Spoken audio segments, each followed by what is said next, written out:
Zelda Breath of the Wild walkthrough, part 11 I believe, so here we are after finishing the shrine in the previous video, and straight across from it you will see a horse stable. So as I said in the previous video, there are many of these horse stables scattered around Hyrule, and you're going to want to try to keep an eye out for them, because next to each horse stable is going to be a shrine, and of course more shrines is always better, gives you another place to travel, gives you more spirit orbs, and horse stables in general are just useful anyway.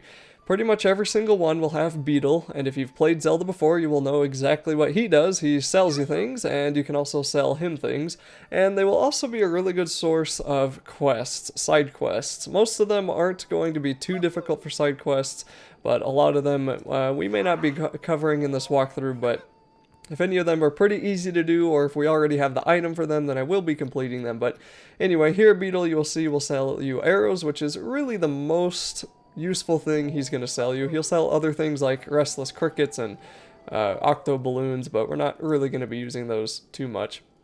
So when you come to a stable, it's a really good idea to talk to everybody that's there, see if any of them have a quest, see if they just have useful information. Like this person tells you all about elixirs, which I have mentioned, and you're going to want to use things like mushrooms and monster parts to get a kind of elixir. So they'll give you something like this, where it gives you increased speed for a certain amount of time, but the useful elixirs will make you really resistant to heat or really resistant to cold, which of course we will be getting eventually.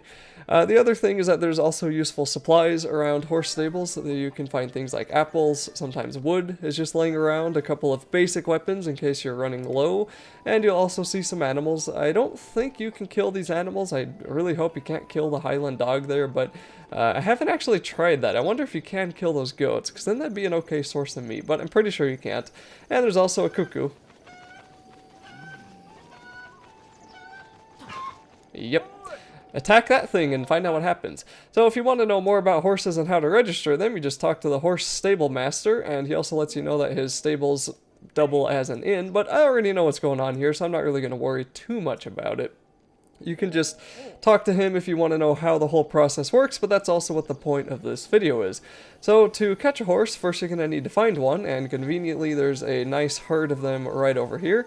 And then you're going to need to sneak up behind them. So try to position yourself to where you can come straight from behind and get ready to push the A button, because that's what's going to let you jump on top of them.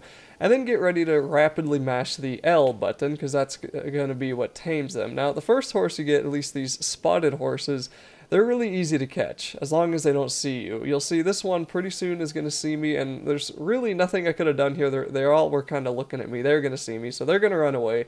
But that helps me out, because now I'll be able to sneak up on one of them without the others seeing me. So these spotted horses are the easiest to catch, but they have lower stamina, which means they're not going to be able to run as far.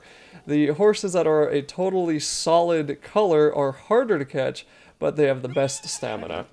Now, unfortunately, there's a lot of really cool horses in this game and a lot of really cool mounts that you can catch, but you can't really register many of the best ones. So there's one that's like Lord of the Mountain, and then there's even a skeleton horse that enemies ride at nighttime, but you can't register any of those. You're going to be stuck to pretty much this kind of horse, just a regular human type horse, and you'll want to bring it up to this guy, target him, push A, and then register it. You'll be able to name it, and when you do name it, he'll also charge 20 rupees. So the rupees will give you a saddle, but it also permanently attaches this horse to you. At any time, you can mount a horse that you see.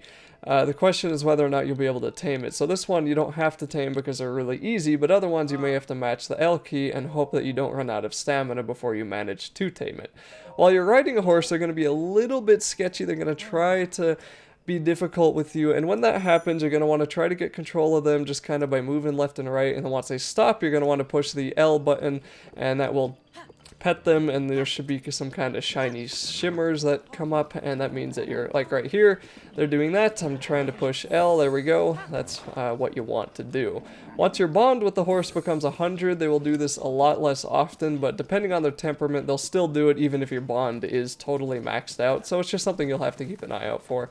You'll also want to drive the horse around for a while, get used to the controls. In my opinion, the controls in this game are a little bit wonkier for horse riding than in previous Zelda games, but you do learn pretty quick and they're not too bad. There's also a chest up here with an opal, which you can sell if you want some rupees, and that's going to be pretty much it for this video. In the next one, we're going to be heading on over to Kakariko Village.